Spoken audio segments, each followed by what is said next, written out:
Hi folks, it's Jeff at Brimwood Farm, and today we're going to be talking about my strawberry patch. I hope you can hear me above the wind, the cockerels and the quails, because they're being very vocal. So I've got a vertical garden.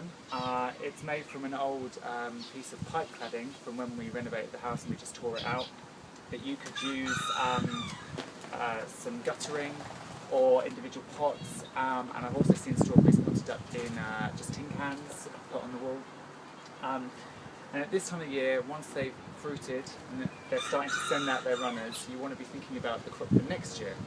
So that's why you need to do a little bit of organising and freshening up now, so that hopefully next year you can get your plants and crop those really juicy strawberries. So this strawberry bed fruited really well. It's in its first year. I lost a few plants. You can see there's a few weeds.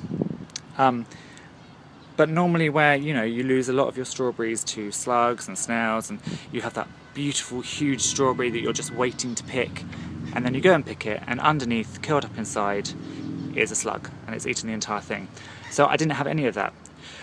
So I've been really impressed. Now, the soil is really thin. We have not got depth here at all. That is the bottom. So, half a finger's. They don't need a lot.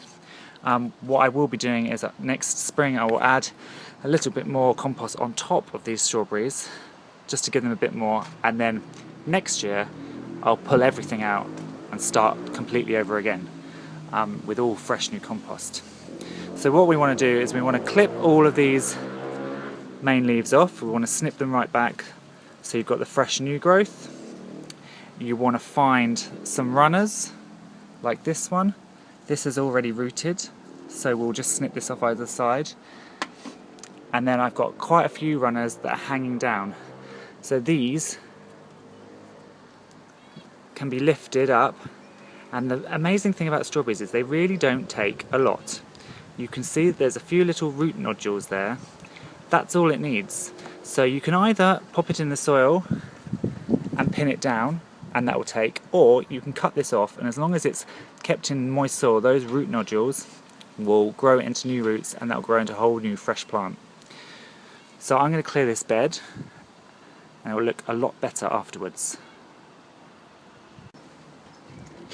So when it comes to your leaves, you want to take most of them off. Now there are a few little new leaves coming through. I'm not going to take those off. I'm just going to take the old ones off. You don't have to be too precious about it. But the main idea is to take off this year's growth so that they'll get new leaves by the end of this year. You also want to take all of the dead stuff off, because that is a place where bugs and snails can harbour and live out their days breeding until those juicy red fruits come along. Now we've also got a runner here. We've got a couple, in fact. I'm going to snip these off like this, and then I will plant these a little bit later.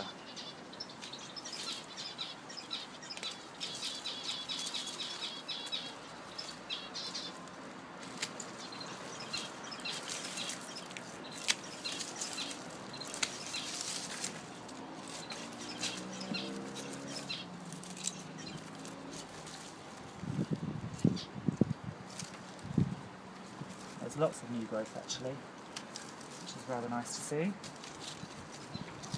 can see all this fresh growth here, which means I can take off all of this.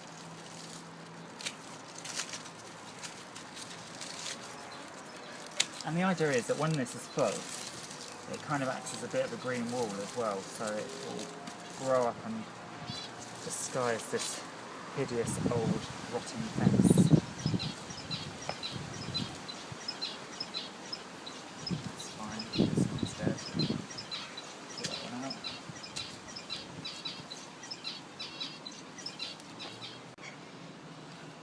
So when it comes to planting your runners, you snip them off from the main stem. Now remember, when they're attached to the main plant, they're on these runners, and these runners are what's feeding this little plant.